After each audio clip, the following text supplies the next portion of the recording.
Cet enseignement nous invite à ne pas prier de manière routinière, mais qu'à chaque fois nos prières soient un appel à la miséricorde d'Hachem.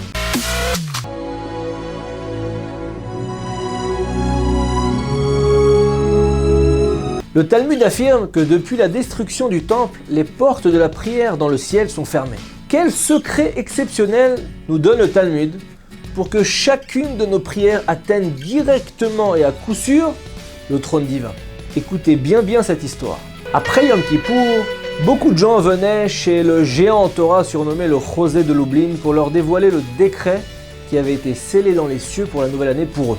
Et souvent ils répondaient. Un jour, le célèbre Rabbi Bounim va également poser cette question au Chosé de Lublin qui lui répond qu'il allait perdre cette année tout son argent. Et effectivement, cette année-là, la femme et les enfants de Rabbi Bounim tombèrent malades et tout son argent est dépensé pour payer médecins et médicaments. Comme il n'a plus rien pour vivre, il se rend à la capitale, Varsovie, dans l'espoir que Dieu lui ouvre une opportunité. Il séjourne quelques semaines dans une auberge, il étudie, il prie, et il attend la délivrance. Cette situation l'attriste car il n'a rien pour payer son séjour et il craint de profaner le nom de Dieu si on apprend qu'un homme pieux comme lui ne paye pas son dû à l'autel et il est si tourmenté qu'il se met à pleurer à chaudes larmes. Une heure plus tard, une riche femme lui envoie un messager pour lui proposer de prendre son argent en dépôt pour un salaire de 6 roubles par semaine pour le Rav. Une très belle somme.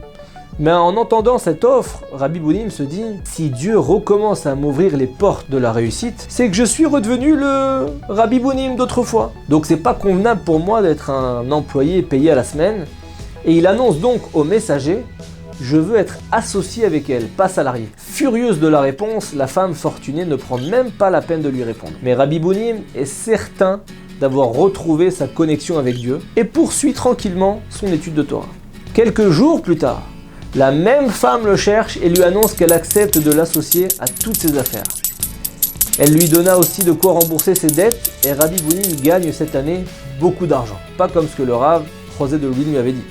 Mais le grand Chosé de Lublin lui répond « Certes, il avait été décrété que tu perds ton argent après Yom Kippour, mais nous n'avions pas parlé que tu pleures.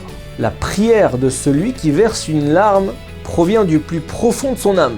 Elle atteint son but, son chemin, car elle n'a pas le même itinéraire que les prières habituelles. On s'habituera donc toujours à éveiller au maximum ses sentiments, pleurer au moins prier d'une voix faible et brisée, comme un pauvre qui supplie en faisant l'aumône.